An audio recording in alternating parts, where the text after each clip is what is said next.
46 мыңға жуық Қазақстан тұрғыны арнайы әлеуметтік жәрдемақы алатын болады. Ел президенті оны зиянды еңбек жағдайындағы жұмысшылар үшін енгізуді тапсырды. Нәтижесінде бұл шара жұмысшының қосымша төлемдер алып, 55 жастан кейін жеңілдетілген жұмысқа ауысуына мүмкіндік береді.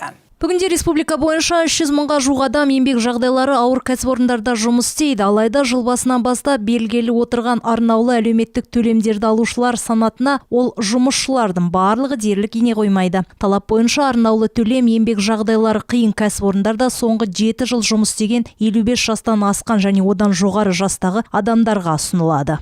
Тяжело до Әрине, осындай ауыр зиянды еңбек жағдайында 63 жасқа дейін еңбек ету оңай емес. Ол адам денсаулығын құртады. Сайып келгенде өкінішке орай көптеген адамдар зейнетке шыға алмай қайтыс болып та кетеді. Бұл туралы көптен бері мәселе көтерілуде. Енді президент үкіметке нақты тапсырма берді.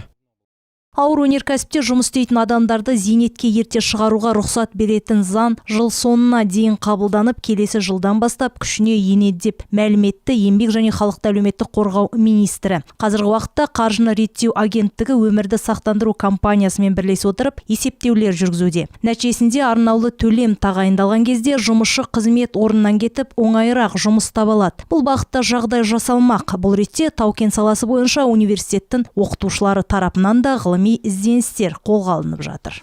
Үлкен мақсат осы Тау-Кен ғылыми жобасын дамыту болып табылады.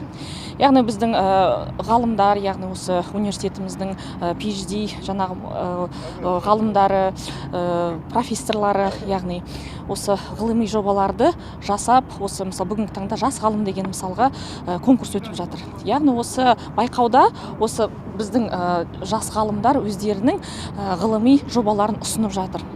Арнаулы әлеуметтік жәрдемақы 3 қаржы көзінен, атап айтсақ, бюджет қаражаты есебінен, міндетті кәсіптік зейнетақы жарналарынан яки бірыңғай жинақтаушы зейнетақы қорынан, сонымен қатар жұмыс берушінің қаражаты есебінен, өмірді жазатайым оқиғалардан сақтандыру ұйымдарынан төленетін болады. Республикалық бюджеттің шығыстарына қатысты Еңбек және халықты әлеуметтік қорғау министрі алдағы 3 жылда бұл мақсаттарға 45 миллиард теңге бөлу жоспарланып отырғанын хабарлады.